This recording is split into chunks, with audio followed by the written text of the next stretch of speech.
سیدنا حضرت عمر فاروق اعظم رضی اللہ تعالیٰ عنہ، آپ ایک مرتبہ ایک جنگل سے گزر رہے تھے، آپ کی اچانک نگاہ پڑی کہ اس جنگل کے اندر ایک خیمہ لگا ہوا ہے۔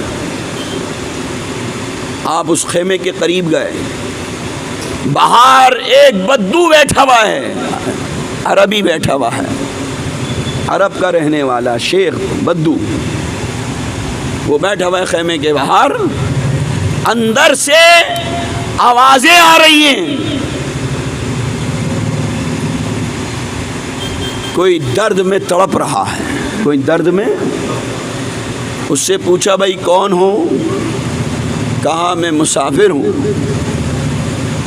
کہاں جا رہے ہو؟ امیر المومنین کے پاس کچھ فریاد لے کر جا رہا ہوں، امیر المومنین کے پاس فریاد لے کر جا رہا ہوں۔ یہ اندر کون ہے؟ وہ کہتا ہے بھائی آپ کو کیا کام ہے، آپ جائیے۔ اندر کون ہے؟ کہا نہیں بتانا پڑے گا۔ اندر سے جو چیخیں آ رہی ہیں، تڑپ رہا ہے کوئی۔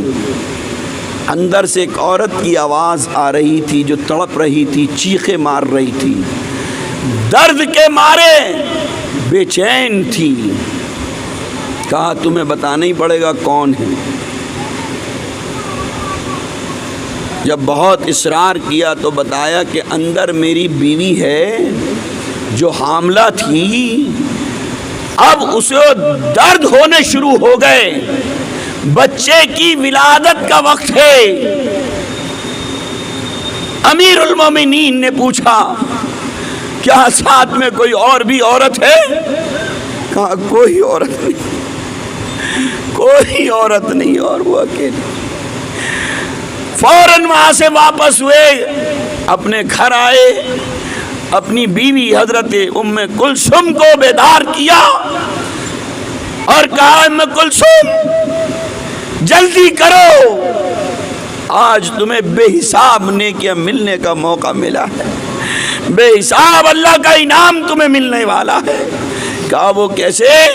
کہا ایک درد سے تڑپتی ہوئی عورت کو میں دیکھ کر آیا ہوں، چلو جلدی سے اٹھو اور کچھ جچا کا سامان لے لو، گودڑ لے لو، تیل لے لو اور ایک ہنڈیا لے لو، اس میں کچھ کھانے کے دانے لے لو، کچھ گھی لے لو، جلدی سے چلو، کہیں ایسا نہ ہو ہمارے پہنچنے سے پہلے پہلے اس کی تکلیف جو ہے اس قدر بڑھ جائے کہ ہمیں جواب دینا پڑ جائے۔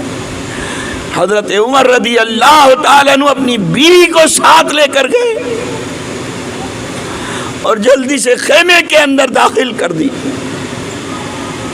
امیر المومنین کی بیوی ہونے کے باوجود خدمت میں لگ گئی،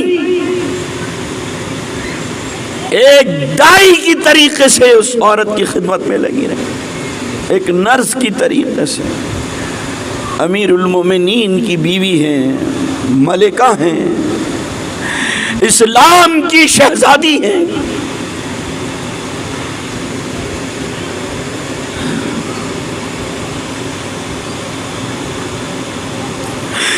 کیا درد ہے ان لوگوں کے پاس،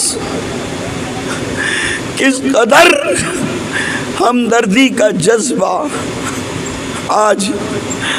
آج ہماری سگی بہن درد میں تڑپتی رہے، ہم اس کے پاس جانے کے لیے تیار نہیں۔ ہمیں پتہ چل جائے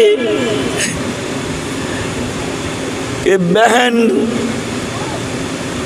پورے دنوں سے درد ہو رہے ہیں، اس کو ہزار بہانے ہمارے پاس ہوتے ہیں، بچوں کو اسکول سے لانا ہے، ابھی ہمیں یہ کام ہے، ابھی ہمیں وہ کام ہے، جبکہ ہم تو کچھ بھی نہیں ہیں، ہماری حیثیت کیا ہے؟ ہماری کوئی حیثیت نہیں، ہم تو بھکاری ہیں، بھکاری۔ وہ امیر المومنین کی بیوی ہے، بادشاہ وقت کی بیوی ہے، غور تو کرو کتنے نوکر چاکر ہوں گے ان کے پاس، کتنی خادمہ ہوں گی ان کے پاس، کتنی کنیزیں ہوں گی۔ آپ چاہتی تو کسی خادمہ کو بھیج دیتی، کسی نوکرانی کو بھیج دیتی، کیا بتاؤ آپ کے کہنے پر کوئی خدمت کے لیے تیار نہیں ہوتا؟ بادشاہ ہے، بادشاہ کی بیوی ہے۔ لیکن نہیں، حضرت عمر نے یہ سوچا کہ کل قیامت کے دن سوال مجھ سے ہوگا، اللہ کے سامنے جب پیشی ہوگی نا تو سوال مجھ سے ہوگا، تم پر ذمہ داری تھی، تم نے کیا کیا، تم نے کیا کیا۔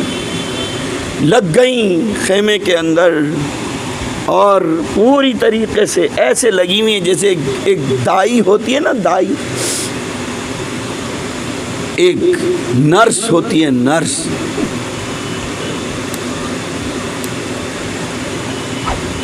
ادھر یہ باتوں میں حضرت عمر سے مصروف ہوئے یہ شخص جو بدو، حضرت عمر اس کے حال، اس کی ساری کیفیت پوچھ رہے ہیں۔ اتنی دیر میں اندر سے آواز آتی ہے، یا امیر المومنین، اپنے دوست کو بتا دے مبارک ہو تمہارے یہاں بیٹا ہوا۔ جب اندر سے آواز آتی ہے یا امیر المومنین تو بدو تھر جاتا ہے، تھر تھرا جاتا ہے، کانپنے لگتا ہے یہ کیا ہوا امیر المومنین؟ امیر المومنین میری خدمت میں لگے ہوئے۔ آپ نے فرمایا کہ افسوس مت کرو، جلدی سے آگ جلائی، آگ پہ ہانڈی رکھی دانے بھونے گھی کے اندر، اور فوراً کہا اس کو اندر دے دو۔ خیمے کے اندر پہنچائی گئے اور جچہ کو کھلانے کے لیے کہا گیا، جچہ نے کھائے۔ پھر آپ نے اس بدو سے کہا لو بھائی تم بھی کھا لو، تم بہت دیر سے بھوکے لگ رہے ہو، بہت دیر سے۔ اور یہ بدو اب یہ سوچ رہا ہے اب کیا ہوگا، امیر المومنین ہے یہ امیر المومنین۔ آپ نے فرمایا تمہیں سوچنے کی، افسوس کرنے کی کوئی ضرورت نہیں، میں نے جو کچھ کیا ہے اللہ کو راضی کرنے کے لیے کیا ہے۔